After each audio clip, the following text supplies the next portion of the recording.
there's something that I'd like you to see. It's a story that's deeply unsettled millions in China. Footage of a 2-year-old girl hit by a van and left bleeding in the street by passers-by. Footage too graphic to be shown. The entire accident is caught on camera.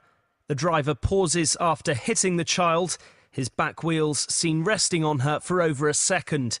Within 2 minutes, 3 people pass 2-year-old Wang Yu by. The first walks around the badly injured toddler completely. Others look at her before moving off. There were other people who walked past Wang Yu, and a second van ran over her legs before a street cleaner raised the alarm. She was rushed to hospital, but it was too late.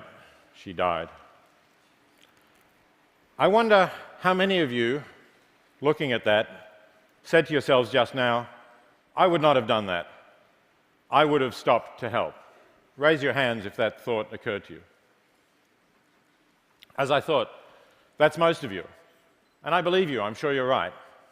But before you give yourself too much credit, look at this. UNICEF reports that in 2011, 6.9 million children under 5 died from preventable poverty-related diseases. UNICEF thinks that that's good news because the figure has been steadily coming down from 12 million in 1990. That is good. But still, 6.9 million is 19,000 children dying every day. Does it really matter that we're not walking past them in the street? Does it really matter that they're far away? I don't think it does make a morally relevant difference. The fact that they're not right in front of us, the fact, of course, that they're of a different nationality or race, none of that seems morally relevant to me. What is really important is, can we reduce that death toll? Can we save some of those 19,000 children dying every day? And the answer is, yes, we can. Each of us spends money on things that we do not really need.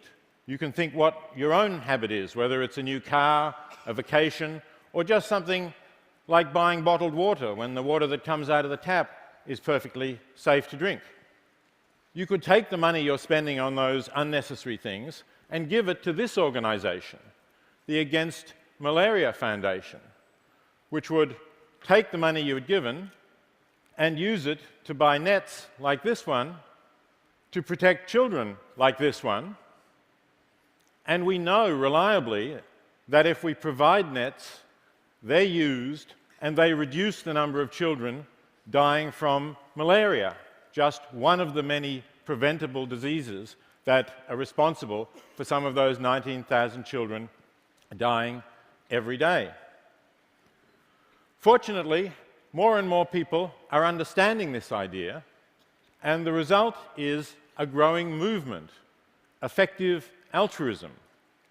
It's important because it combines both the heart and the head. The heart, of course, you felt the empathy for that child.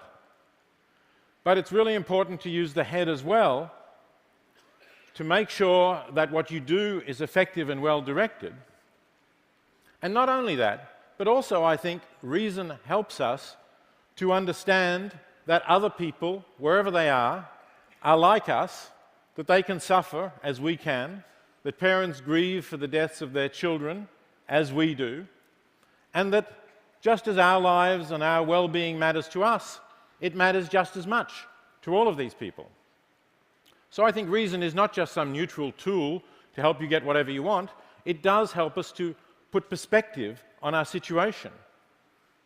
And I think that's why many of the most significant people in effective altruism have been people who've had backgrounds in philosophy or economics or math. And that might seem surprising because a lot of people think philosophy is remote from the real world. Economics, we're told, just makes us more selfish. And we know that math is for nerds. But in fact, it does make a difference.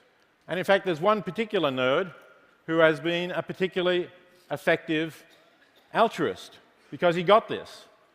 This is the website of the Bill and Melinda Gates Foundation, and if you look at the words on the top right-hand side, it says, all lives have equal value. That's the understanding, the rational understanding of our situation in the world that has led to these people being the most effective altruists in history, Bill and Melinda Gates and Warren Buffett.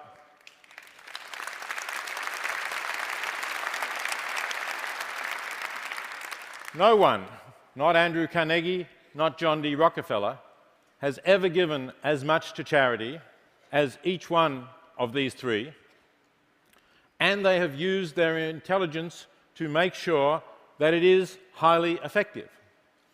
According to one estimate, the Gates Foundation has already saved 5.8 million lives and many millions more people getting diseases that would have made them very sick, even if eventually they survived. Over the coming years, undoubtedly the Gates Foundation is going to give a lot more, is going to save a lot more lives. Well, you might say, that's fine if you're a billionaire, you can have that kind of impact. But if I'm not, what can I do? So I'm going to look at 4 questions that people ask that maybe stand in the way of them giving. They worry how much of a difference they can make, but you don't have to be a billionaire. This is Toby Ord. He's a research fellow in philosophy at the University of Oxford.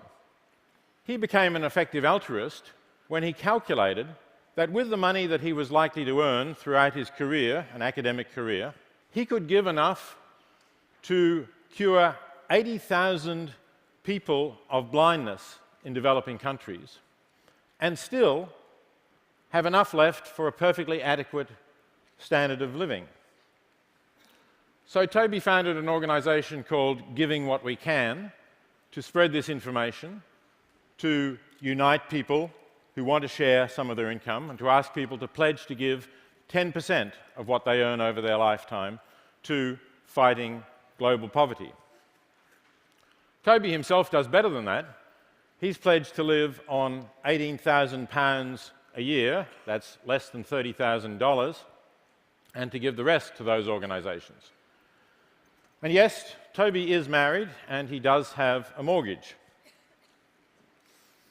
This is a couple at a later stage of life, Charlie Bressler and Diana Schott, who when they were young, when they met, were activists against the Vietnam War, fought for social justice, and then moved into careers, as most people do, didn't really do anything very active about those values, although they didn't abandon them. And then as they got to the age at which many people start to think of retirement, they returned to them, and they've decided to cut back on their spending, to live modestly, and to give both money and time to helping to fight global poverty. Now, mentioning time might lead you to think, well, should I abandon my career and put all of my time into saving some of these 19,000 lives that are lost every day? One person who's thought quite a bit about this issue of how you can have a career that will have the biggest impact for good in the world is Will Crouch. He's a graduate student in philosophy.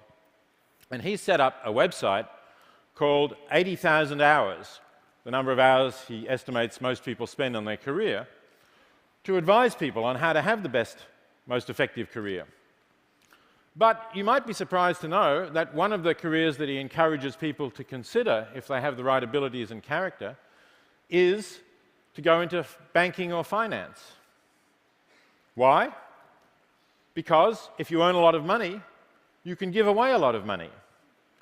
And if you're successful in that career, you could give enough to an aid organization so that it could employ, let's say, 5 aid workers in developing countries. And each one of them would probably do about as much good as you would have done. So you can quintuple the impact by leading that kind of career.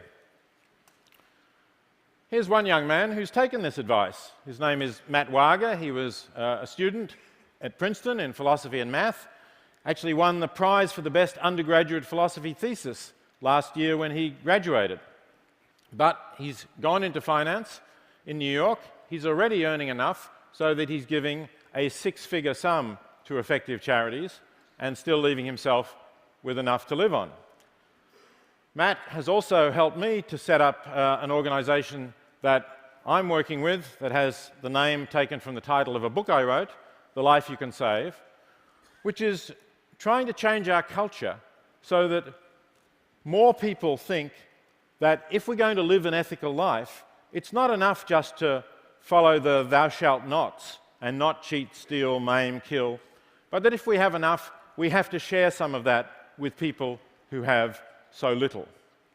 And the organization draws together people of different generations, like Holly Morgan, who's an undergraduate who's pledged to give 10% of the little amount that she has, and on the right, Ada Wan, who has worked directly for the poor, but has now gone to Yale to do an MBA to have more to give. Many people will think, though, that charities aren't really all that effective. So let's talk about effectiveness. Toby Ord is very concerned about this, and he's calculated that some charities are hundreds or even thousands of times more effective than others. So it's very important to find the effective ones. Take, for example, providing a guide dog for a blind person. That's a good thing to do, right? Well, right, it is a good thing to do. But you have to think what else you could do with the resources. It costs about $40,000 to train a guide dog and train the recipient so that the guide dog can be an effective help to a blind person. It costs somewhere between $20 and $50 to cure a blind person in a developing country if they have trachoma. So you do the sums and you get something like that. You could provide one guide dog for one blind American, or you could cure between 400 and 2,000 people of blindness. I think it's clear what's the better thing to do. But if you want to look for effective charities, this is a good website to go to. GiveWell exists to really assess the impact of charities, not just whether they're well run. And it's screened hundreds of charities and currently is recommending only 3, of which the Against Malaria Foundation is #1. So it's very tough. If you want to look for other recommendations, thelifeyoucansave.com and Giving What We Can both have a somewhat broader list. But you can find effective organizations. And not just in the area of saving lives from the poor. I'm pleased to say that there are now also a website looking at effective animal organizations. That's another cause that I've been concerned about all my life. The immense amount of suffering that humans inflict on literally tens of billions of animals every year. So if you want to look for effective organizations to reduce that suffering, you can go to effective animal activism. And some effective altruists think it's very important to make sure that our species survives at all. So they're looking at ways to reduce the risk of extinction. Here's one risk of extinction that we all became aware of recently when an asteroid passed close to our planet. Possibly research could help us not only to predict the path of asteroids that might collide with us, but actually to deflect them. So some people think that would be a good thing to give to. There's many possibilities. My final question is, some people will think it's a burden to give. I don't really believe it is. I've enjoyed giving all of my life since I was a graduate student. It's been something fulfilling to me. Charlie Bressler said to me that he's not an altruist. He thinks that the life he's saving is his own. And Holly Morgan told me that she used to battle depression until she got involved with effective altruism, and now is one of the happiest people she knows. I think one of the reasons for this is that being an effective altruist helps to overcome what I call the Sisyphus problem. Here's Sisyphus as portrayed by Titian, condemned by the gods to push a huge boulder up to the top of the hill. Just as he gets there, the effort becomes too much. The boulder escapes, rolls all the way down the hill. He has to trudge back down to push it up again, and the same thing happens again and again for all eternity. Does that remind you of a consumer lifestyle where you work hard to get money, you spend that money on consumer goods which you hope you'll enjoy using, but then the money's gone, you have to work hard to get more, spend more, and to maintain the same level of happiness, it's kind of a hedonic treadmill. you never get off and you never really feel satisfied. Becoming an effective altruist gives you that meaning and fulfillment. It enables you to have a solid basis for self-esteem on which you can feel your life was really worth living. I'm going to conclude by telling you about an email that I received while I was writing this letter, this talk, just a month or so ago, from a man named Chris Croy, who I'd never heard of. This is a picture of him, showing him recovering from surgery. Why was he recovering from surgery? The email began, "Last Tuesday, I anonymously donated my right kidney to a stranger. That started a kidney chain which enabled 4 people to receive kidneys." There's about 100 people each year in the US and more in other countries who do that. I was pleased to read it. Chris went on to say that he'd been influenced by my writings in what he did. Well, I have to admit I'm also somewhat embarrassed by that because I still have 2 kidneys. But Chris went on to say that he didn't think that what he'd done was all that amazing because he calculated that the number of life years that he had added to people, the extension of life, was about the same that you could achieve if you gave $5,000 to the Against Malaria Foundation. And that did make me feel a little bit better because I have given more than $5,000 to the Against Malaria Foundation and to various other effective charities. So if you're feeling bad because you still have 2 kidneys as well, there's a way for you to get off the hook. Thank you.